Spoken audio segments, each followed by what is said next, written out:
Yo, what's up, YouTube? What's up, Steelers Nation? It's kind of a sad video here. It's all over. Season's over. Steelers, unfortunately, lose 5 games in a row. And that's it. That's the end of our season. The video I played from Kyle Brandt, I believe is how you pronounce his name. It's just really the sentiment of all of Steelers Nation, all of Pittsburgh right now is that the writing was on the wall. It's watching a train, just watching a car crash in slow motion. We all could see what was coming. It's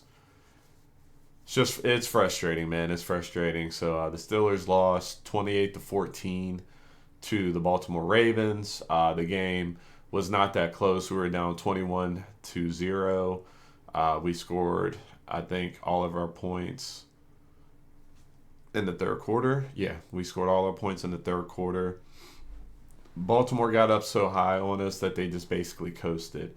Well, they did. They had 300 yards on the ground. Not 300 yards on the game. 300 yards on the ground exclusively. They were just doing whatever they wanted, man. That read option was killing us. We had TJ crashing down towards the back. We were generally having a middle linebacker crash to the running back, but some plays the middle linebacker was blitzing, so there was nobody to account for Lamar Jackson. He was able to go crazy. Derrick Henry was able to go crazy. And we just flat out we got our ass whooped. There's really not more to say. I'm not going to make this too long of a video because I don't want to beat a dead horse or beat a dead Steelers team. We're already dead. So I just kind of wanted to give a couple of my thoughts. It's just not good enough. The numbers are alarming as far as these skids we have at the end of the season every year. Our playoff record in the last 6 years. I'll get some real numbers here in just a moment. I don't want to spin them off the top of my head, but Derrick Henry, 26 carries for 186 yards, averaged 7.2 yards a carry, and had 2 touchdowns. Lamar Jackson had 15 carries for 81 yards, averaged 5.4 yards a carry. And then Steve Sims had 1 rush for 15 yards. Justice Hill had 6 rushes for 12 yards. Somehow Mark Andrews got credited for 2 rushes for 5 yards. You look on the contrast to that, Najee had 6 carries for 17 yards, was 2.8 a carry. Jalen Warren had 2 carries for 6 yards, which is 3 yards a carry. And Russ had 3 carries for 6 yards, is 2 yards a carry. So we had a total of 11 carries, was not even as much as Lamar Jackson himself had at 15. It's tough to win that way. You can't run the ball, and we can't stop their run. That's the game right there. This is also a game that I forgot about, and I think a lot of Steelers fans forgot about. Zay Flowers did not play in this game. All we really had to do was stop the run. We could have put, Joe Porter Jr. on, who was their best receiver, Nelson Aguilar or what's the other guy? Hold on, what's his name? Rashad Bateman, that's it.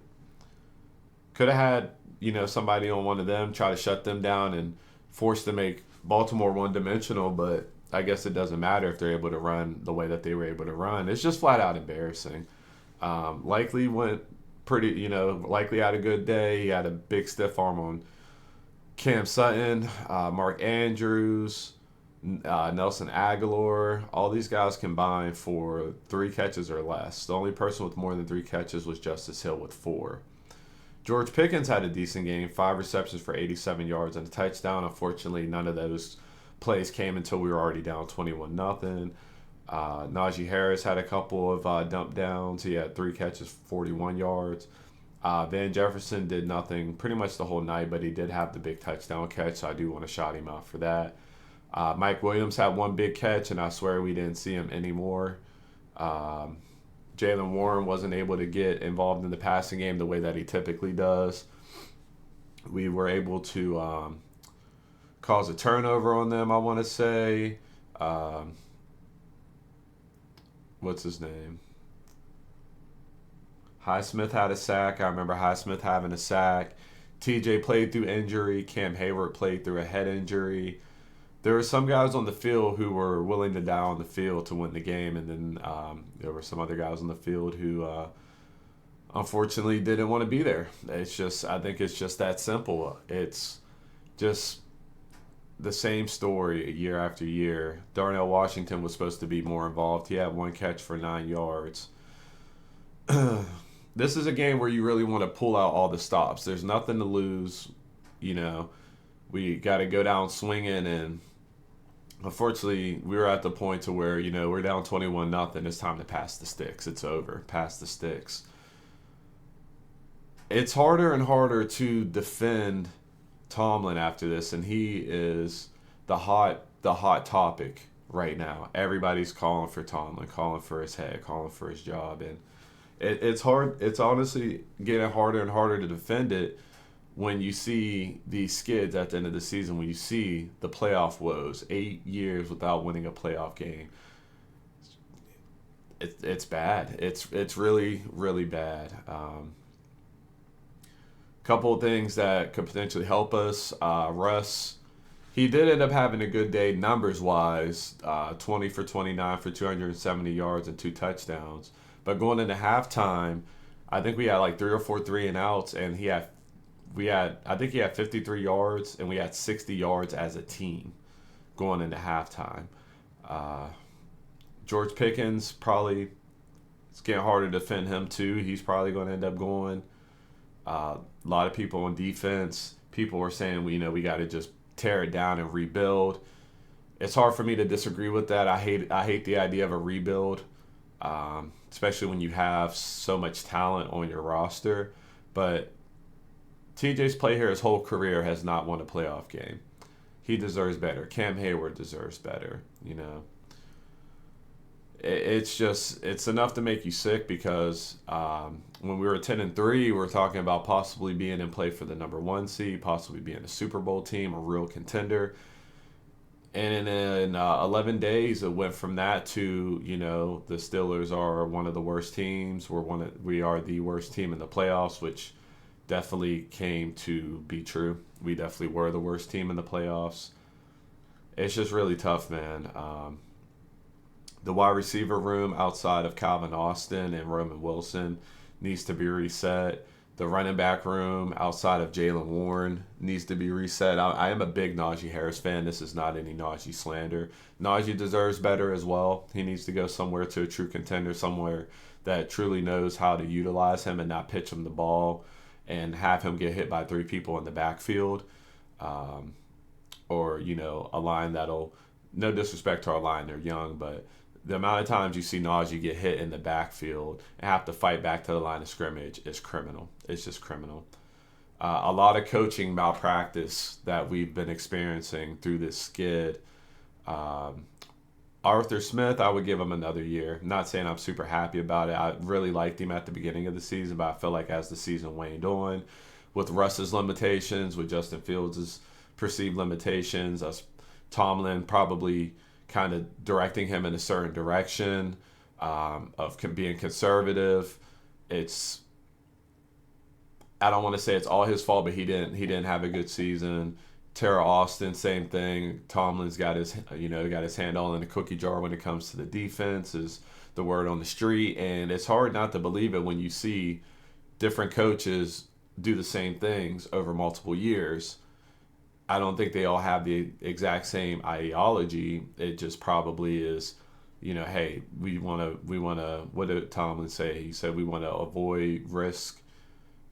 Basically, say he doesn't want to throw the ball a lot because it's possible you could turn the ball over. But if you just go 3 and out, 3 and out, 3 and out, it's just as bad as a turnover. Yeah, you can flip the field with a punt, but essentially you're not doing anything to better your offense. You're just essentially just trying to help out your defense when it comes to field position. And just some of the things, like we go for it when we don't need to. It was 4th and like 2 inches. We didn't go for it. We're struggling to move the ball. We're struggling to score points. This isn't a game that we can win with 14 points or 17 points. We needed to score. We needed to go for that. And it's like as soon as we started to get some things cooking, I think it was 21-7. We scored. We scored a touchdown. Right after that, Baltimore goes like 90 yards and scores a touchdown and makes it 28-7, and we scored again, but it really didn't matter. It was over at that point. It's just enough to make you sick, you know. Grown man on the internet crying, not literally, but like complaining and crying about fire Tomlin and do this and do that. And, you know, I'm one of the biggest optimists when it comes to the Steelers, but it's just really hard to defend this shit, man. It really is. So, um, I'm not going to really harp on the game too much more. I just kind of want to show some of these tweets because I thought there were some really good ones here. I tried to bookmark as many of them as I could in real time to share with you guys here. So Derrick Henry in the first half, he had 100 yards rushing. The Steelers as an offense had 60 total yards. The Ravens had 18 first downs in the first half, and the Steelers had only ran 17 plays. Embarrassing. Yins to Mike Tomlin.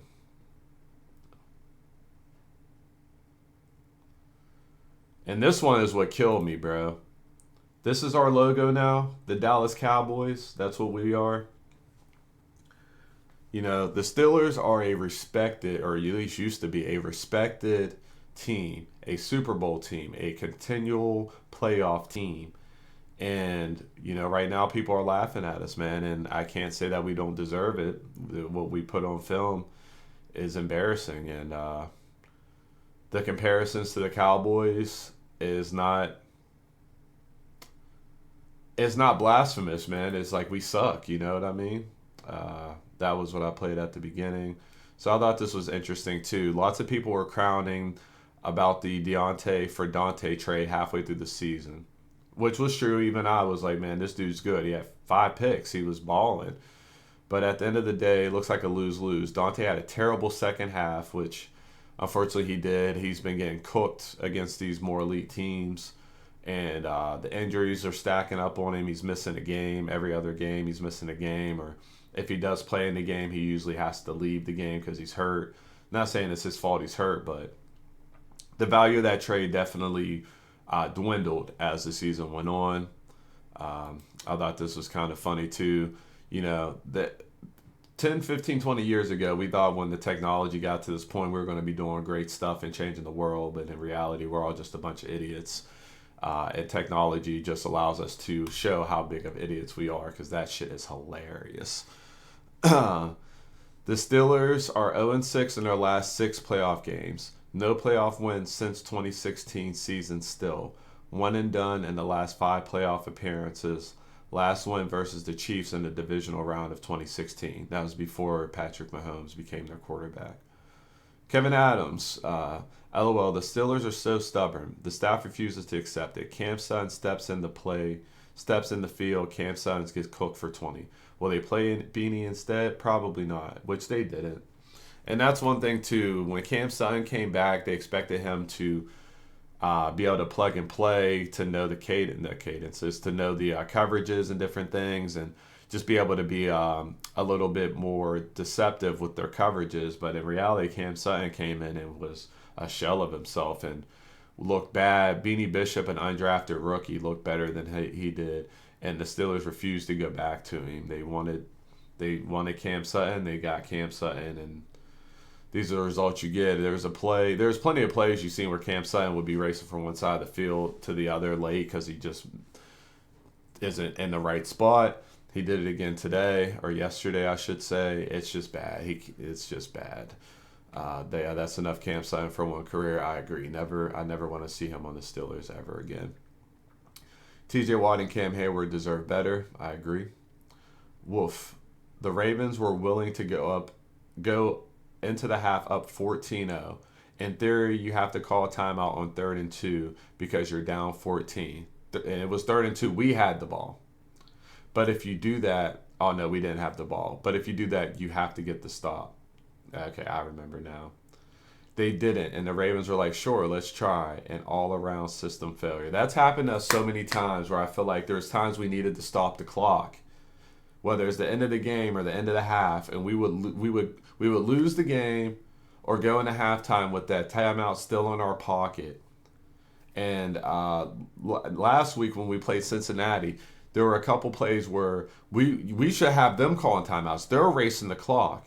We should not be calling a timeout. There's less than a minute left. I don't know what you saw in the offense to make you think we could go down the field and score or even kick a field goal in less than a minute. All you're really doing is giving the other team more time to try and score. And that's exactly what happened. They ended up being able to score that final touchdown, in part because we stopped the clock and allowed them to do so. It's just coaching malpractice. Clock management is awful. Total net yards, 60 for the Steelers, 308 for the Ravens. Offensive plays, 17. Ravens had 41. And finally, to cap it off, the Mike Tomlin, Doc Rivers. And I thought this was so hilarious because the Chiseled Adonis, shout out Chiseled Adonis, pointed it out with some details that I never thought about. He said that Mike Tomlin and Doc Rivers are still riding the high off that 2008 championship. And wouldn't you know it, we sure did win our championship in 2008, just like the Celtics. And since then, we have done diddly poo. Now, granted, we did get back to the Super Bowl in 2011. We had a lot of good seasons and good records, but unfortunately, at the end of the day, other than that championship run we had against New England where they beat the piss out of us, it's been more of the same. I think I'm going to actually make this picture my YouTube thumbnail for this video. So anyway, guys, I'm going to go ahead and get out of here. I may continue this WattsCast, Steelers WattsCast. I'm probably going to focus a little bit more on basketball with my WattsCasts going forward since our season's over. I'm not going to be talking about other teams or anything, but I'll try to do a Steelers WattsCast every here and there, especially with the draft coming up, free agency, if there's any big news, any firings, hirings, things like that, I'll hop on here. But I appreciate you guys rocking through the season with me. Anybody who watches these videos, I very much appreciate you. I have no idea what I'm doing. We will get better as this continues, but I really do appreciate you being here. The audience is growing. We're getting close to 500 subs. So if you did happen to come across this video and you're still watching to this point, please consider subscribing to the channel, like the video if you haven't already. I do want to thank you all. We'll be back next year, man. I love my Steelers, and I know you guys do too if you're watching this video. So we'll be back next year, and hopefully we can make some changes and try to get out of this purgatory of just mediocre. But anyway, thank you guys again. We'll catch you later. GG's.